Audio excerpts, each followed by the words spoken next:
BJP. സംസ്ഥാന ഉപാധ്യക്ഷൻ C കൃഷ്ണകുമാറിനെതിരായ പീഡന പരാതിയിൽ ഉറച്ച യുവതി. പരാതി നൽകിയതിന്റെ പേരിൽ തന്റെ ജീവൻ ഇല്ലാതായാൽ അതിന് ഉത്തരവാദി സി കൃഷ്ണകുമാർ മാത്രമാണ്. ബി.ജെ.പി. അധ്യക്ഷ നയിച്ച പീഡന പരാതി ചോർത്തിയത് താനല്ല. വി മുരളീധരൻ, ഗോപാലൻകുട്ടി മാസ്റ്റർ ഉൾപ്പെടെയുള്ള ബി.ജെ.പി. ആർ.എസ്.എസ്. നേതാക്കൾക്ക് നേരത്തെ പരാതി നൽകിയിരുന്നു. പുതിയ അധ്യക്ഷൻ കാര്യങ്ങൾ അറിയാനാണ് വീണ്ടും പരാതി നൽകിയതെന്നും യുവതി മാധ്യമങ്ങൾക്ക് അയച്ച സന്ദേശത്തിൽ പറഞ്ഞു. സാജിദ് അജ്മൽ ചേർന്നു. സാജിദ്, അവർ പരാതിയിൽ ഉറച്ചു നിൽക്കുന്നു. ബി.ജെ.പിക്ക് അകത്തെ പൊട്ടിത്തെറിയാണോ വീണ്ടും ഇവരെ കൊണ്ട് ഇത്തരത്തിൽ വിശദീകരിപ്പിക്കേണ്ടി വന്നത്?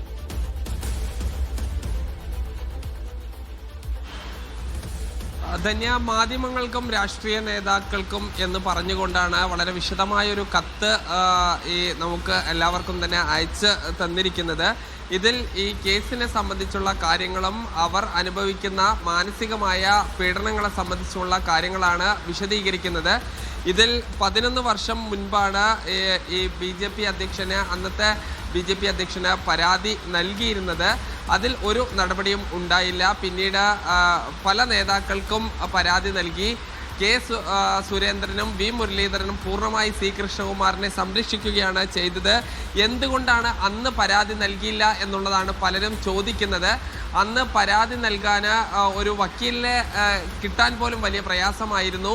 ഈ രാഷ്ട്രീയ സ്വാധീനം ഉപയോഗിച്ച് ഈ തങ്ങളുടെ കേസ് ഏറ്റെടുക്കാൻ പോലും ഈ പലരും തയ്യാറായില്ല. അതെല്ലാം തന്നെ കൃഷ്ണകുമാർ മുടക്കുന്നൊരു സാഹചര്യം ഉണ്ടായി എന്ന് ഇവർ വിശദീകരിക്കുന്നു.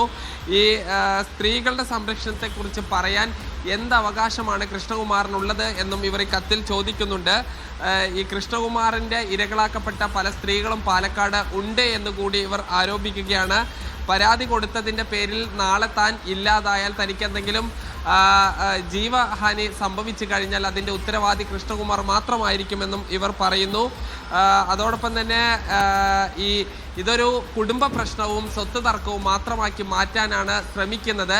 എന്നാൽ താൻ ഈ ലൈംഗികമായി ചൂഷണം ചെയ്യപ്പെട്ടു എന്നുള്ള കാര്യം അതൊരു കുടുംബത്തിനകത്തുണ്ടായി കഴിഞ്ഞാൽ അതിന് ഒരു വിലയുമില്ലേ, അതിന് പരിഹാരം കാണേണ്ടേ, ഈ കുടുംബത്തിലെ പ്രശ്നം പരിഹരിച്ച് അല്ലേ ഈ സമൂഹത്തിലെ പ്രശ്നം പരിഹരിക്കേണ്ടത് തുടങ്ങി നിരവധി കാര്യങ്ങളാണ് ഇവർ ഈ നീണ്ട കത്തിലൂടെ ചോദിക്കുന്നത്. എന്തായാലും അവർ നേരിട്ട് പ്രതികരണം നടത്താനുള്ളൊരു ശാരീരിക മാനസിക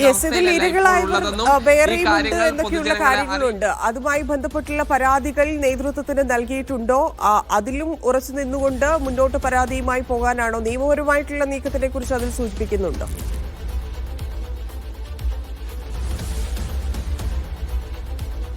ഇപ്പോൾ ഇനി 12 വർഷം മുൻപുള്ള കാര്യത്തിൽ ഈ നിയമപരമായി പോകുന്നതിൽ വലിയ സാങ്കത്യമില്ല. അത് കോടതിയിൽ വിജയിക്കില്ല. അവർ കൃത്യമായി പറയുന്നു, താൻ ഈ കാര്യങ്ങൾ ബോധ്യപ്പെട്ടതിന് ശേഷമാണ് ഈ ഒരു അഭിഭാഷകയാകണമെന്ന് തീരുമാനിക്കുകയും നിയമം പഠിച്ച അഭിഭാഷകയായി തീർന്നത്. തങ്ങളുടെ ഭാഗത്ത് സത്യമുണ്ട് എങ്കിൽ കൂടി നിങ്ങൾക്ക് കോടതിയിൽ പോയാൽ അത് ബോധ്യപ്പെടുത്താൻ കഴിയണമെന്നില്ല. അതിന് ചില കാര്യങ്ങളുണ്ട്. അത് താൻ ഈ ഒരു അഭിഭാഷകയായ ശേഷമാണ് പഠിച്ചെടുത്തത് എന്ന് കൂടി അവർ പറയുന്നു. അവർ ഈ പല സ്ത്രീകളും ഇരകളാക്കപ്പെട്ടിട്ടുണ്ട് എന്നുള്ളതിനൊരു ഉദാഹരണമായി അവർ പറയുന്നത് പാലക്കാട് നഗരസഭയിലെ ഒരു ജീവനക്കാരി ഈ കൃഷ്ണകുമാറുമായി ബന്ധമുണ്ടായിരുന്നു. അത് പരിഹരിക്കുന്നതിന് വേണ്ടി താൻ ഉൾപ്പെടെ തിരുവനന്തപുരം വരെ യാത്ര ചെയ്തിട്ടുണ്ട് എന്നതടക്കം അവർ ഈ കത്തിലൂടെ സൂചിപ്പിക്കുന്നുണ്ട്. എന്തായാലും ഒരു പുതിയ നിയമ നടപടികളിലേക്ക് കടക്കുന്നതിനെ കുറിച്ച് അവർ പറയുന്നില്ല. അതിനുള്ള സാധ്യത, അത് കോടതിയിൽ വിജയിക്കാനുള്ള സാധ്യത കുറവാണ് എന്നുകൂടിയാണ് അവർ പറയുന്നത്. ശരി സാജിദ്,